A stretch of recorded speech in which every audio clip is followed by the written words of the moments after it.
Good morning, welcome to my channel. And what I want to speak about today is I was doing a series for the youth folks, and we're going to be discussing prejudice and racism. We want to see what these 4 kids from different countries think about it. Nigeria, Ethiopia, Kenya, and South Africa. We want to see how these kids feel about it. So I'm doing this for the youth so they can see how things were back in that generation, folks. And we're going to get right to it. Before I do that, I want to use copyright claim 107 for educational purposes, folks. Educational purposes, fair use, for learning, teaching, and educating, folks. And here we go. See what these kids think about that. Prejudice and racism.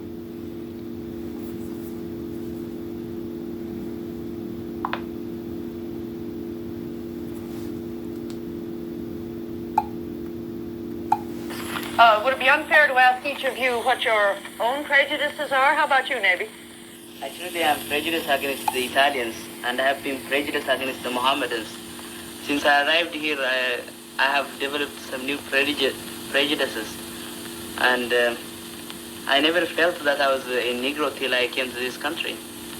Why? Because my tutor in the monastery told me that I was not a Negro, but I was a sunburned Hebrew. You mentioned that you have prejudices against Mohammedans. I am a Mohammedan, and I have prejudices against Christians too in southern Nigeria. You said you have prejudices against Christians in southern Nigeria. Is that particularly because they are Christians? I'm a Christian myself, but I have no prejudice against Mohammedans. I rather prejudice against whites. But why have you got prejudice against the whites in the Gold Coast? I think it's a sort of this kind. At first, I was not prejudiced against whites anyway.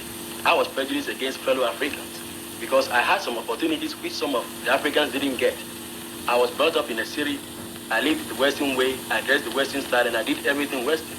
And so I was looking down upon fellow Africans who live in the villages and in the rural areas. As I developed, I started getting some political ideas. Especially, I'm very much interested in the problem in South Africa. We hear quite often about how the blacks are treated there, how everything goes on there. And for instance, everybody knows that we get good friendship and peace in the world through games like the Olympic Games and those kinds of games. But everybody knows that the team from the Union of South Africa has not got a single African, which means the people in South Africa think of themselves as superior beings. And this thing gives me more ideas just to be prejudiced and discriminate against the whites.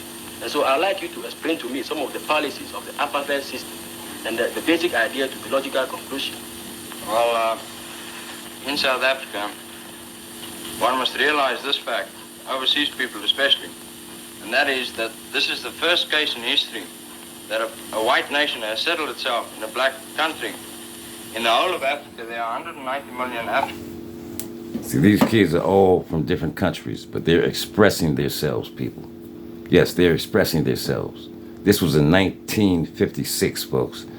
This clip is from 1956. See, I'm doing these series for our youth so that they can see some of the things that were going on back in those times. I'm trying to educate our youth, folks. Yes, and let them see how things were going on back then. So let's get back to the clip, folks.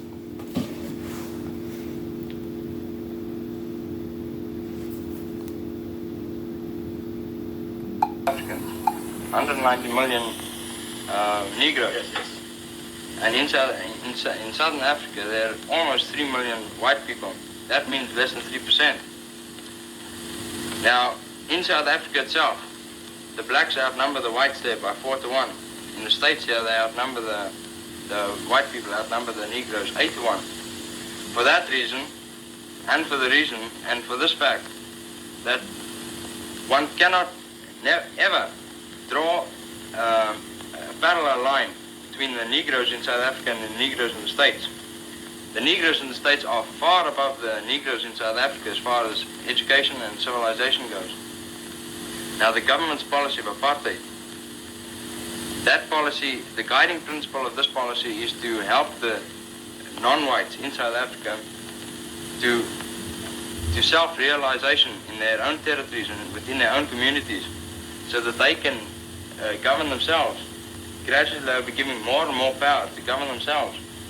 And that's what the guiding principle is, and that's what the white man in South Africa is doing. Yeah, but let me make this point clear. You say they want the Africans to develop themselves. And so will you allow the Africans to get their own governments and their own representations? Or will you like to give them the rules and the laws by yourselves? No, we force them and do everything. We're not going to force them to do anything. No, the point is, I know that in South Africa you have a government, and there is not a single African in the government. There are 9 million Africans as against 2 million whites. Why is it that? This was from 1956, folks. They was having a high school debate about prejudice and racism. And the kids was expressing themselves. They were all from different countries, folks. Nigeria, Ethiopia, South Africa. These 4 kids were from different countries, and they was all expressing themselves how they feel about racism and prejudice. But like I said, I was doing these series for our youth, folks, so that they can see how things were back then, folks. Yes, I'm doing a series for the youth.